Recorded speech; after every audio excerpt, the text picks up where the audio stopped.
അസം മുഖ്യമന്ത്രിയായി ഹിമന്ത ബിശ്വ ശർമ്മ സത്യപ്രതിജ്ഞ ചെയ്ത് അധികാരമേറ്റു. തുടർച്ചയായി രണ്ടാം തവണയാണ് ഹിമന്ത ബിശ്വ ശർമ്മ അസമിന്റെ മുഖ്യമന്ത്രിയാകുന്നത്. സംസ്ഥാനത്തിന്റെ ഗവർണർ ലക്ഷ്മൺ പ്രസാദ് ആചാര്യ സത്യവാചകം ചൊല്ലിക്കൊടുത്തു. ഈ തെരഞ്ഞെടുപ്പിൽ 126 സീറ്റുകളിൽ 82 BJP വിജയം നേടിയിരുന്നു. പ്രധാനമന്ത്രി നരേന്ദ്രമോദി, കേന്ദ്ര ആഭ്യന്തരമന്ത്രി അമിത്ഷാ, പ്രതിരോധ മന്ത്രി രാജ്നാഥ് സിംഗ് എന്നിവർ സത്യപ്രതിജ്ഞാ ചടങ്ങിൽ പങ്കെടുത്തു.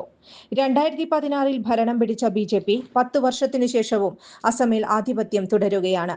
സംസ്ഥാനത്ത് ആദ്യമായാണ് ഒരു പാർട്ടി തുടർച്ചയായ 3ാം ഊഴത്തിലേക്ക് കടക്കുന്നത്. മുഖ്യമന്ത്രി ഹിമന്ത ബിശ്വ ശർമ്മ ജാലുക്ബാരിയിൽ 1 ലക്ഷത്തിലധികം വോട്ടിന്റെ ഭൂരിപക്ഷത്തിലാണ് കോൺഗ്രസിന്റെ ബോമൻ ചന്ദ്ര ബോർ ഠാക്കൂറിനെ പരാജയപ്പെടുത്തിയത്. ചുരുങ്ങിയ ചെലവിൽ വീട്ടുമുറ്റത്തൊരു വിളക്ക്, വൈദ്യുതി വേണ്ട, ബാറ്ററി വേണ്ട, പൂർണ്ണമായും സോളാറിൽ പ്രവർത്തിക്കുന്ന ലൈറ്റുകൾ നിങ്ങളുടെ വീടുകളിലോ സ്ഥാപനങ്ങളിലോ എവിടെയായാലും സ്ഥാപിച്ചു കൊടുക്കുന്നു.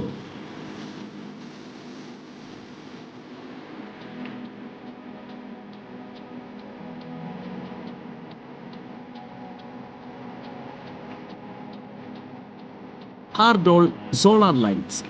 കൂടുതൽ വിവരങ്ങൾക്ക് വിളിക്കേണ്ട നമ്പർ 9447132148. കൂടുതൽ വാർത്തകൾക്ക് ഞങ്ങളുടെ ചാനൽ സബ്സ്ക്രൈബ് ചെയ്യുക. ഫേസ്ബുക്ക് ഫോളോ അപ്പ് ചെയ്യുക. വാർത്തകൾ വേഗത്തിലറിയാൻ എനി ടൈം ന്യൂസ്.